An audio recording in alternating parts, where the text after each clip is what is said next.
आज हम पढ़ने जा रहे हैं पूर्वी घाट यानी कि ईस्टर्न घाट के बारे में। इससे पहले हम वेस्टर्न घाट यानी कि पश्चिमी घाट के बारे में चर्चा कर चुके हैं। डिटेल वीडियो और उसका MCQ वीडियो भी आ चुका है, जिसे आप विजिट कर सकते हैं।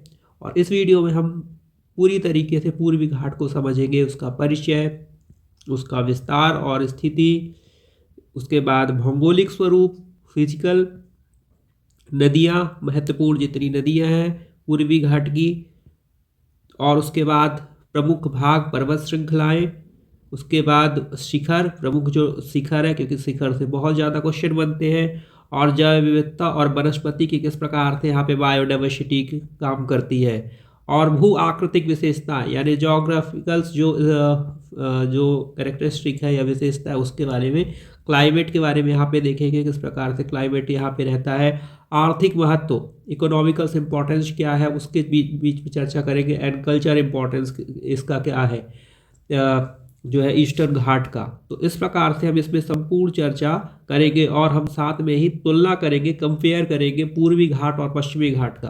तो इस वीडियो से आपको पूर्वी घाट का जितने क्वेश्चन बनेंगे या जो भी समझ होगी वो सारी चीज़ें आपको यहाँ से मिलेगी, इसलिए इस वीडियो को अच्छे से देखें और समझें, और नोट्स भी आप बना सकते हैं।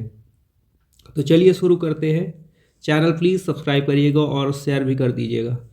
तो जो पूर्वी घाट है वह भारत के पूर्वी तट पर स्थित एक असंगत पर्वतमाला है। अब देखिए, जैसे ये मैप में है, मैप में अगर आप देख रहे हैं तो ये लगभग उड़ीसा से चालू हो जाता है और तमिलनाडु तक चढ़ता है। वो नीलगिरी पर्वत, यहाँ से केरल में भी नीलगिरी पर्वत है और तमिलनाडु पर भी। तो यहाँ उड़ीसा से लेके आपको ये जो पूर्व की तरफ ये तट पे दिखता होगा ये हरा हरा, ये इसे हम बोलेंगे ईस्टर्न घाट। तो ये हो गया ईस्टर्न घाट, समझ गए होंगे आप, लोकेशन समझ गए होंगे। यह उड़ीसा से लेकर तमिलनाडु तक फैला है, जैसे कि आपने अभी मैप में देखा कि यह उड़ीसा से लेकर तमिलनाडु तक फैला है। इन पर्वत की दिशा उत्तर पूर्व से दक्षिण पश्चिम होती है। तो उत्तर पूर्व से चालू होकर दक्षिण पश्चिम तक ये चलती है। ये देखिए, उत्तर पूर्व से ये हो गया नॉर्थ, ये हो गया ईस्ट, तो उत्तर पूर्व से लेकर दक्षिण पश्चिम तक चलती है। इस प्रकार से आगे बढ़ते हैं। तो स्थिति और विस्तार के बारे में देखें तो विस्तार जो है इसका उड़ीसा, आंध्र प्रदेश, तेलंगाना और तमिलनाडु राज्यों पे आपको इसको देखने को मिलेगा। अभी आपने मैप में देखा कि उड़ीसा, आंध्र प्रदेश और तेलंगाना में मुख्यतः ये देखा जा सकता है। तो इस प्रकार से आप आसानी से इसको लोकेट कर पाएंगे।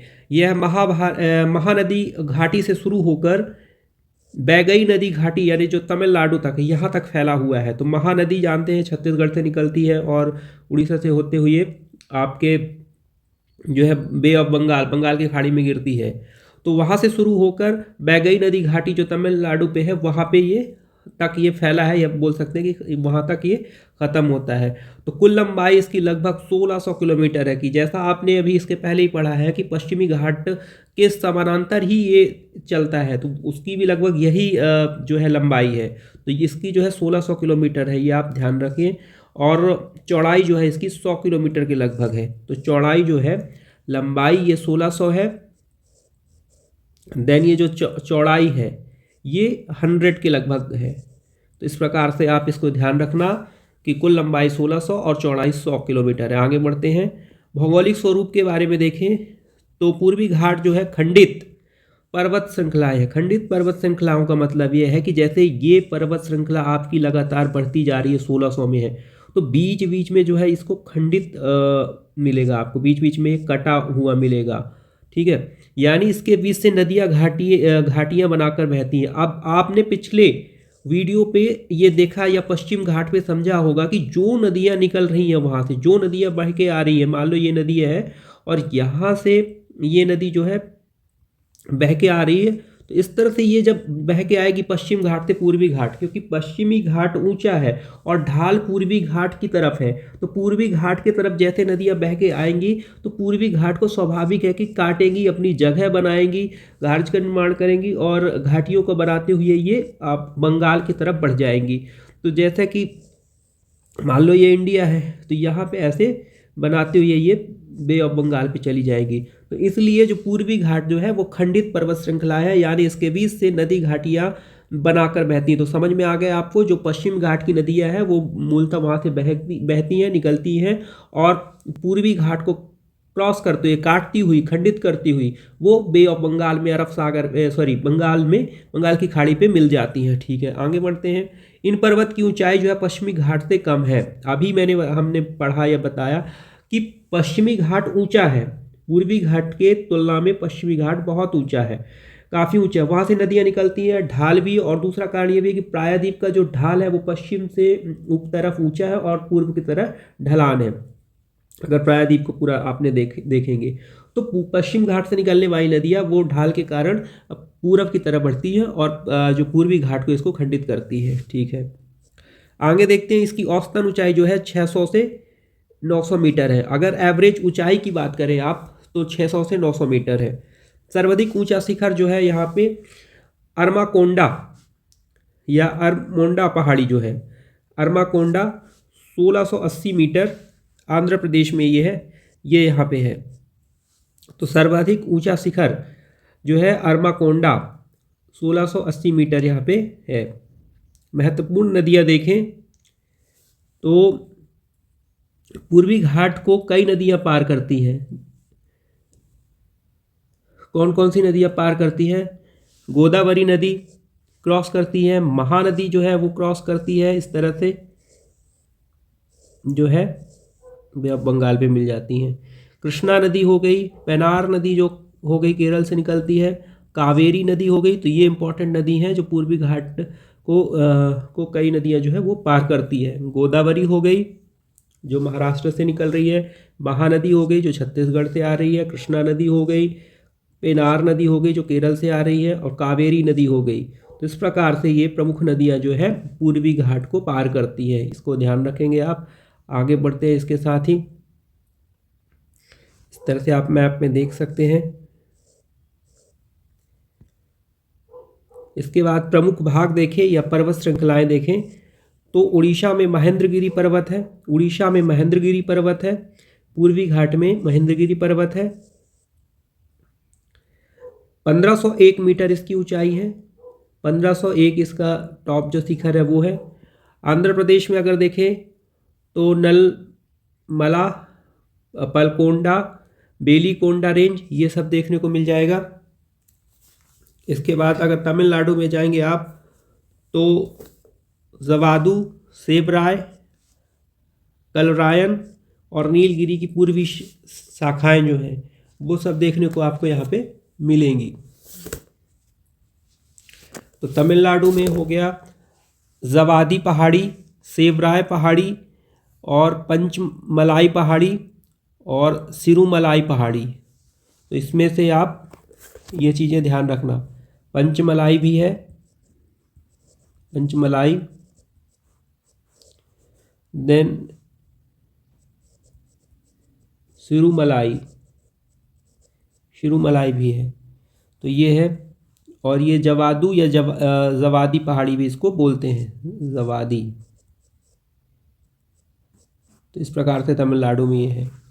वहीं आंध्र प्रदेश में नल्लामलाई पहाड़ी, वेलीकोंडा पहाड़ी, पालकोंडा पहाड़ी और नगारी पहाड़ी, ये चीज़ें भी आपको मिल जाएंगी।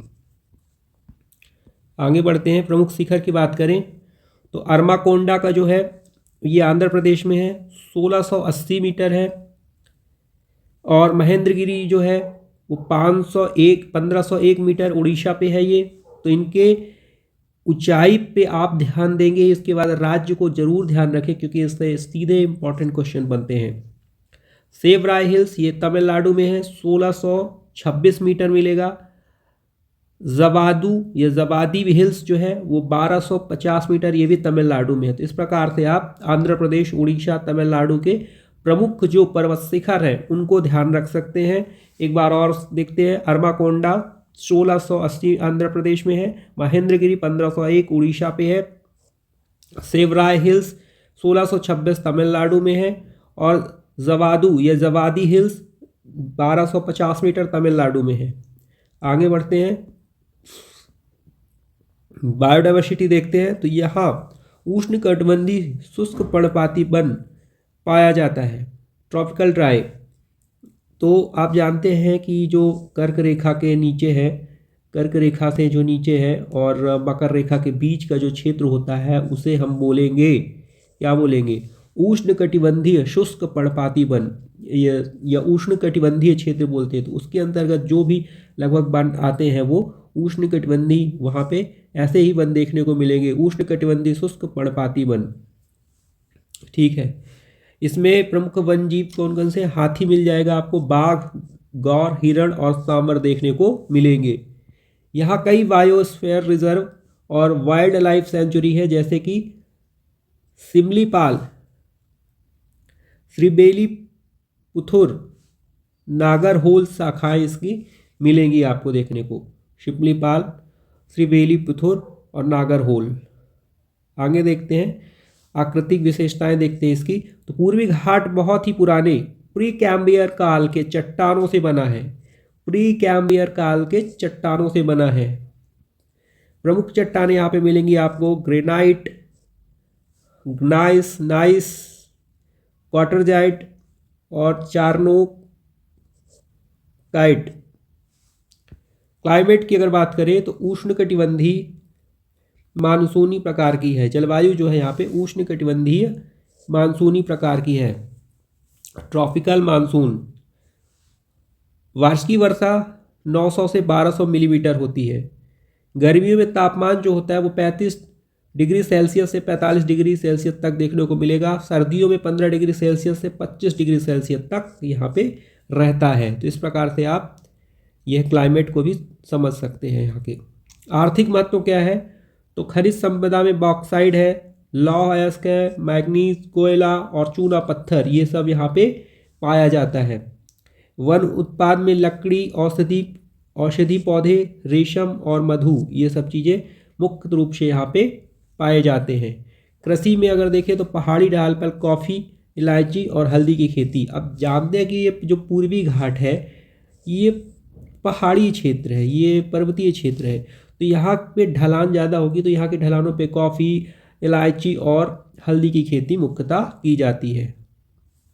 सांस्कृतिक और ऐतिहासिक कल्चर के तौर पे महत्व देखते हैं तो महेंद्रगिरी पर्वत को पौराणिक रूप से पांडवों और परशुराम से जोड़ा जाता है। परशुराम की समाधि कहाँ पे है या कहाँ पे की थी? तो ये महेंद्रगिरी पर। ये भी क्वेश्चन कई बार पूछा गया है। यहाँ अनेक प्राचीन मंदिर जैसे जनजातीय संस्कृति और हस्तशिल्प परंपराएं भी पाई जाती है।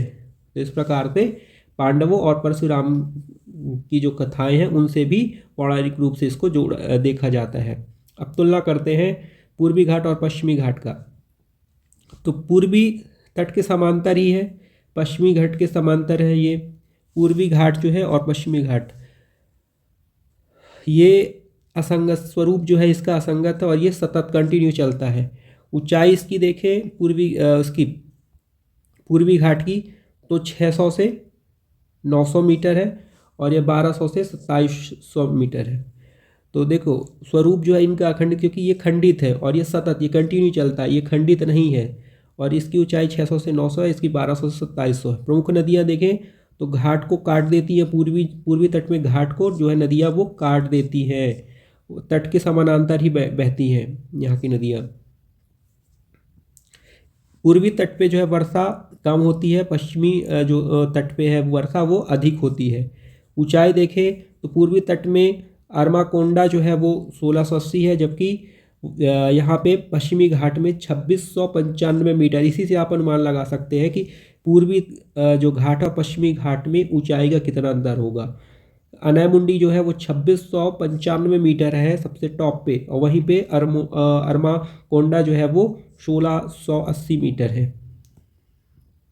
चलिए, तो इस प्रकार से आप इसे कर सकते हैं।